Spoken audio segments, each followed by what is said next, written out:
Hi, I'm Dr. Tina Stefanski, the Regional Medical Director for the Office of Public Health in Acadiana, and I'm so happy to have the opportunity to share our concerns about the increase in cases of COVID in our community, but also to share with our community the basic public health preventive practices that can help us to prevent the further spread of this virus and actually stop the spread of infection and slow this virus down in its tracks.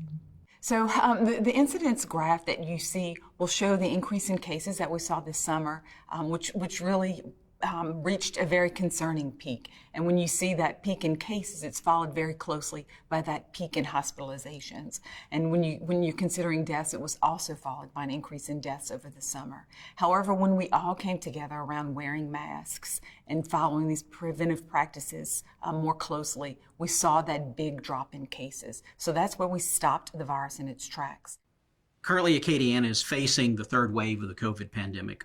We're seeing significant rises of COVID positive individuals in the community, and we're not yet quite seeing that rise in the hospitals, but it's anticipated that the usual and expected lag of approximately 2 weeks will hit us within the next week or two.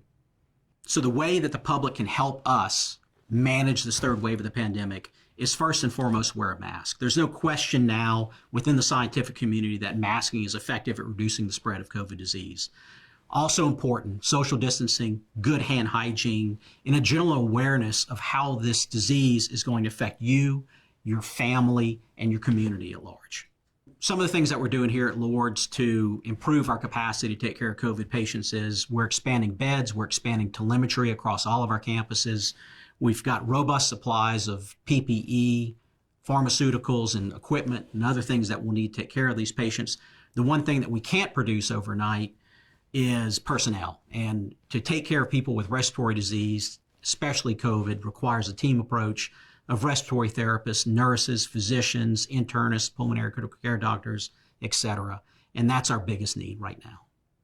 Between all the testing that we're doing in our emergency departments for people that are seeking care and our urgent care locations, as well as some of our mobile testing sites, we are definitely seeing an increase in the amount of positivity rates that are coming back. Positivity rates are somewhere around 10% and upwards of that in some areas of the parishes. What that really means is that at any given time, 1 out of the 10 people that are around you could be carrying COVID and don't even know it, which really is important to understand why we have to protect ourselves and protect each other, as we really don't know where the spread is going to happen at any time.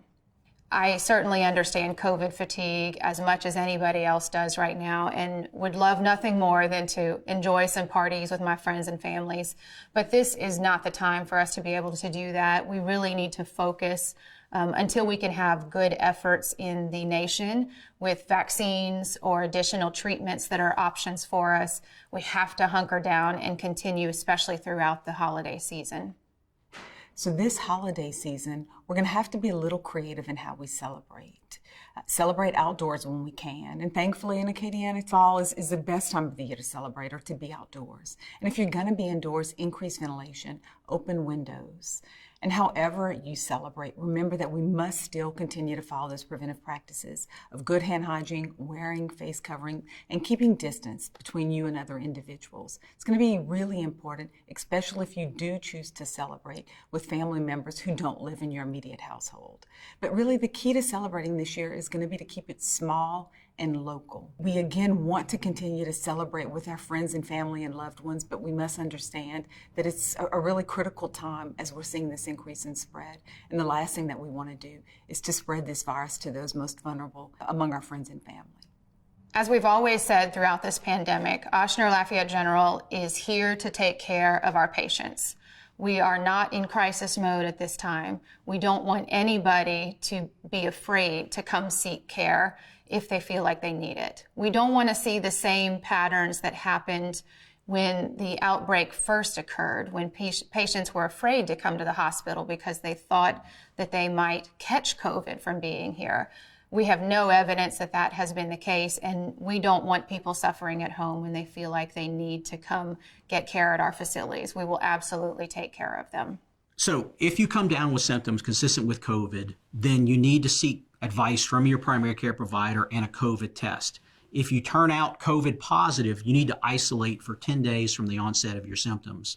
Anybody that you've been exposed to within 48 hours before your onset of symptoms has to quarantine for 14 days. There's been a lot of news lately about the vaccine coming out and what that means to this pandemic. We are very excited about the vaccine that's coming. We are preparing with the state and with Ochsner Health as a system to be able to distribute that vaccine and vaccinate as many people as we can in the time frame that we're given.